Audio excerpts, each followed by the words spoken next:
नमस्कार दोस्तों। एक राज्य में एक सुनार रहता था। उसके दो बेटे थे। राज्य का जो राजा था वो बड़ा ही दयालु था। अपनी प्रजा का बड़ा ख्याल रखता था और शाम के इसमें राज्य में गश्त लगाने जाया करता था, यह देखने के लिए कि प्रजा में सब ठीक है क्या। रोज की तरह राजा राज्य में गश्त लगाने जा गया था। उसने सुनार और उसके दो बेटों को देखा। दरअसल राजा सुनार को जानता था। वह राज्य का माना हुआ सुनार था। राजा सुनार और उसके बेटों की छिपकर बातें सुनने लगा कि ये आपस में क्या बातें कर रहे हैं।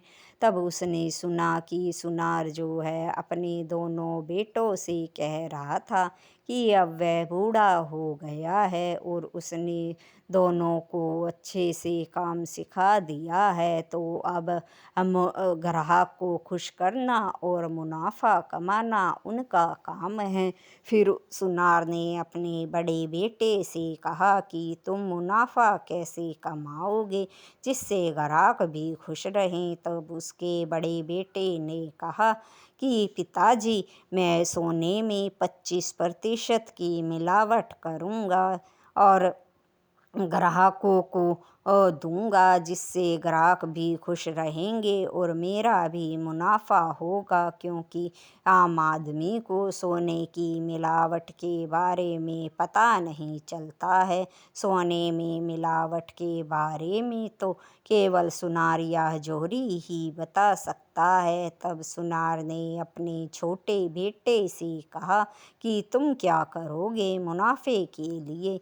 तब उसके छोटे बेटे ने कहा कि मैं तो पूरा 100% आभूषण ही गायब कर दूंगा। यह बात सुनकर सुनार अ, ज- सोचने लगा कि यह कैसे हो सकता है। उधर राजा भी जो छिपकर ये बातें सुन रहा था, सुनकर उसे भी अचंभा हुआ कि ऐसा कैसे हो सकता है।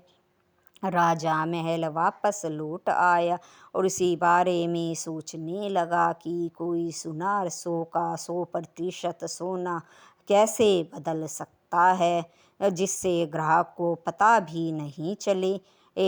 ऐसा कभी हो सकता है क्या।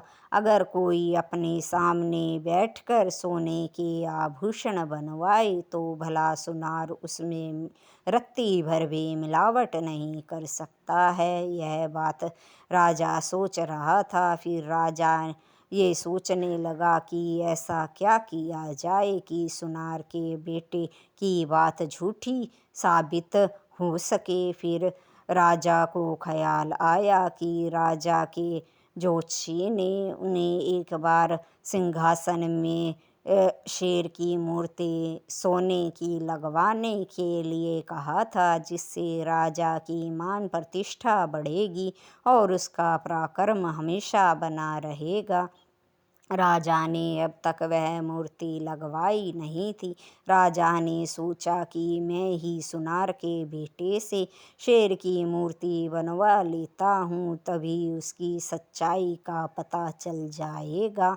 यह सोचकर उसने सुनार के बेटे को दूसरे दिन राजमहल में बुलाया और कहा कि मैं एक सोने का शेर बनवाना चाहता हूँ जो मेरे सिंहासन में जड़ा जाएगा। सुनार के बेटे ने कहा कि महाराज, मैं सोने का शेर बड़े अच्छे से बना सकता हूँ। मेरे पिताजी ने मुझे सारा काम सिखा दिया है। राजा ने कहा है, पर मेरी एक शर्त है, तुम्हें मूर्ति मेरी आंखों के सामने यहीं राजमहल में बनानी होगी। सुनार का बेटा कहने लगा, ठीक है महाराज, जैसा आप चाहते हैं वैसा ही होगा। राजा ने कहा, तो कल मूर्ति बनाने के लिए राजमहल में आ जाना। दूसरे दिन सुनार का बेटा राजमहल पहुंच गया। राजा ने अपने मंत्री से कहा कि इसे मूर्ति बनाने के लिए जितना सोना चाहिए प्योर सोना लाकर इसे दो।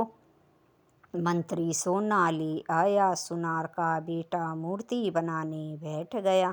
मूर्ति बनाने में 2 दिन लग गए। 2 दिन तक राजा की नज़र सुनार के बेटे से एक पल के लिए भी ओझल नहीं हुई।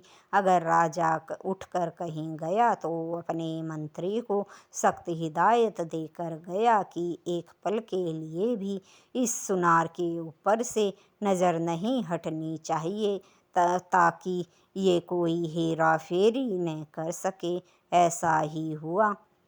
2 दिन के बाद सुनार के बेटे ने शेर की मूर्ति तैयार कर दी, राजा को दिखाई। राजा कहने लगा, इसमें तो चमक नहीं है। तब सुनार का बेटा कहने लगा, महाराज, अगर इस मूर्ति को थोड़ी देर दही में डुबोकर बाहर निकाला जाए तो इसकी चमक तेज हो जाएगी। तब राजा ने अपने सिपाही से कहा कि दही लेकर आओ। तब सिपाही ने कहा, महल में दही तो नहीं है। इतनी ही देर में एक खूबसूरत औरत दही ले लो की आवाज़ लगाते हुए राजमहल के बाहर से जा रही थी। राजा ने आवाज़ सुनी तो सिपाही से कहा कि उस दही वाली को बुला कर लाओ। सिपाही दही वाली को बुला लाया। वह बड़ी ही खूबसूरत और छैल छबीली थी और दही की हंडिया कमर पर रखे हुए थी। राजा ने उससे कहा कि मुझे तो तुम्हारी दही की हांडी चाहिए, कितने पैसे लोगी? तब उस औरत ने राजा से कहा कि महाराज, आप तो हमारे अन्नदाता हैं, मैं आपसे पैसे कैसे ले सकती हूँ, आप इसे ऐसे ही रख लीजिए। राजा कहने लगा, तो तुम इस दही का क्या करती हो? वह कहने लगी कि महाराज, इसे बेचकर ही मैं अपने घर का गुजर करती हूँ। तो राजा कहने लगा, अगर बिना पैसों में ये दही तुम मुझे दे जाओगी तो तुम्हारे आज के खाने का क्या होगा? इस पर वह औरत कुछ नहीं बोली। तो सुनार का बेटा राजा से कहने लगा कि महाराज, हमें तो दही बस थोड़ी देर के लिए चाहिए। ये मूर्ति थोड़ी देर दही में डुबोकर वापस निकाल लेंगे। इससे दही खराब भी नहीं होगी, बल्कि उसका स्वाद और बढ़ जाएगा, क्योंकि सोने की मूर्ति उसमें डालेंगे तो फिर यह ऊंचे दाम पर ले जाकर इस दही को बेच देगी। आप इतनी दही का क्या करेंगे? राजा ने सुनार के बेटे की बात मान ली।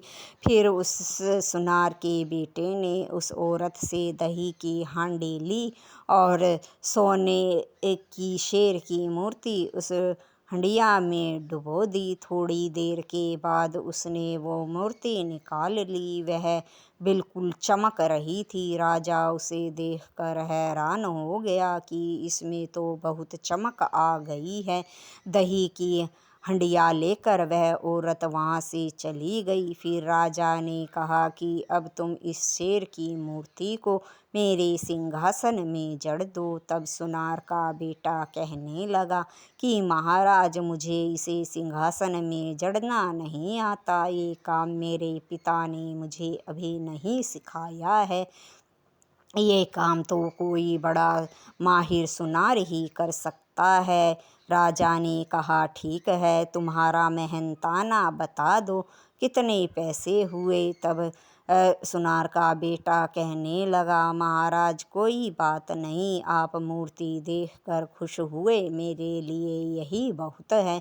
तब राजा कहने लगे, नहीं नहीं, तुमने वाकई बड़ा अच्छा काम किया है, तुम्हारा मेहनताना तो बनता है। तब सुनार के बेटे ने कहा कि महाराज, 500 सिक्के सोने के मेरा मेहनताना है। राजा ने उसे उसका मेहनताना दे दिया और वह लेकर चला गया। दूसरे दिन राजा ने उसी सुनार के पिता को मूर्ति सिंहासन में चढ़ने के लिए बुलाया। वह दरबार में आया। राजा ने उसे शेर की मूर्ति दी और कहा कि आप इसे मेरे सिंहासन में जड़ दीजिए। मूर्ति को देखकर सुनार उसे अलटने पलटने लगा। उसकी कुछ समझ में नहीं आया। राजा कहने लगा कि क्या हुआ, आप इस मूर्ति को ऐसे क्यों देख रहे हैं? ये 100% शुद्ध सोने की बनी है। राजा की बात सुनकर सुनार कहने लगा कि महाराज, आपको कोई गलतफहमी हुई है। ये मूर्ति सोने की नहीं बल्कि 100% पीतल की है। राजा यह सुनकर हैरान हो गया कि उसने तो यह मूर्ति अपनी आँखों के सामने सोना देकर बनवाई थी, फिर यह पीतल की कैसे हो गई? वह तो मूर्ति बनाते समय एक पल के लिए भी इधर उधर नहीं हुआ। राजा की कुछ समझ में नहीं आया। तब उसने सुनार से कहा कि ये मूर्ति मैंने तुम्हारे छोटे बेटे से ही बनवाई थी। तब सुनार कहने लगा, यह तो वही बता सकता है कि सोने की बनाई मूर्ति पीतल की कैसे हो गई। राजा ने सुनार को घर भेज दिया और उससे कहा कि कल अपने बेटे को राज दरबार में भेज देना। दूसरे दिन सुनार का बेटा राज दरबार में आया तो राजा ने उससे कहा कि जब मैंने तुम्हारे सामने बैठकर ही तुमसे मूर्ति बनवाई थी, वो भी 100% शुद्ध सोना देकर, फिर यह मूर्ति पीतल की कैसे हो गई? ये सब तुमने कब किया, मुझे बताओ। तब सुनार का बेटा कहने लगा, महाराज, ये हाथ की सफाई है। आप को भी पता नहीं चला कि यह सोने की नहीं पीतल की है। ये तो मेरे पिताजी ने, जो एक सुनार थे, जब देखा तो आपको पता चला कि ये सोने की नहीं पीतल की मूर्ति है। राजा ने कहा, तुमने ये सब कब किया, मुझे बताओ। तब सुनार का बेटा कहने लगा कि महाराज, जब मूर्ति बनकर तैयार हो गई थी 100% शुद्ध सोने से, तो आपने कहा था इसमें चमक नहीं है, तो मैंने कहा था महाराज, अगर इसे दही में थोड़ी देर डुबोया जाए तो इसकी चमक निखर जाएगी। तभी एक दही की हांडी लिए सुंदर छैल औरत को सिपाही राज दरबार में लेकर आए थे। दरअसल वह जो औरत थी वो मेरी पत्नी थी और मेरे कहने पर ही उस समय राजमहल में आई थी। दरअसल उसकी दही की हांडी में पहले से ही मैंने एक पीतल की शेर की मूर्ति डुबो रखी थी और जब उसने मुझे दही की हांडी दी तो मैंने आपके सामने ही वो सोने की मूर्ति दही की हांडी में थोड़ी देर डुबाकर फिर बाहर निकाल ली। दरअसल मैंने बाहर निकालते समय सोने की नहीं पीतल की मूर्ति निकाली थी, जो मैंने आपको दिखाई और जो बहुत ज़्यादा चमक रही थी। आपको भी पता नहीं चला कि वह सोने की नहीं पीतल की है और मेरी पत्नी वो दही की हांडी लेकर वापस घर चली गई थी। इस तरह से मैंने 100% शुद्ध सोने को 100% पीतल में बदल दिया। राजा ने जब ये बात सुनी तो राजा कहने लगा, तुम बड़ी ही अच्छी हाथ की सफाई करते हो, लेकिन ये लोगों के साथ धोखा है और मैं यहाँ का राजा हूँ, तो मैं तुम्हें ऐसा करने की हरगिज़ इजाज़त नहीं दे सकता हूँ। अगर तुम मेरी बात मानो और सोने में मिलावट ना करो तो मैं तुम्हें 2000 सोने के सिक्के दूंगा। यह बात सुनकर सुनार का बेटा बड़ा खुश हुआ और कहने लगा, पर महाराज, सोने में बिना मिलावट के आभूषण नहीं बन सकते हैं, उनमें 10% की मिलावट तो करनी ही पड़ती है।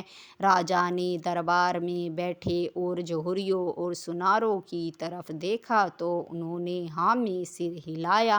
राजा ने कहा, ठीक है, आगे से तुम केवल 10% की सोने में मिलावट करोगे, इससे ज़्यादा नहीं करोगे, नहीं तो अब की बार तो मैं तुम्हें तुम्हारी हेरा फेरी के लिए इनाम दे रहा हूँ, लेकिन अगली बार मुझे पता चला तुमने ऐसा कुछ किया है तो तुम्हें इनाम नहीं, ये सज़ा मिलेगी। सुनार का बेटा कहने लगा कि महाराज, आगे से मैं कभी हेरा फेरी नहीं करूँगा, ईमानदारी से अपना काम करूँगा। यह कहकर सुनार का बेटा इनाम के पैसे लेकर वहाँ से चला गया। कहानी आपको अच्छी लगी हो तो लाइक, शेयर और सब्सक्राइब ज़रूर करें। धन्यवाद दोस्तों।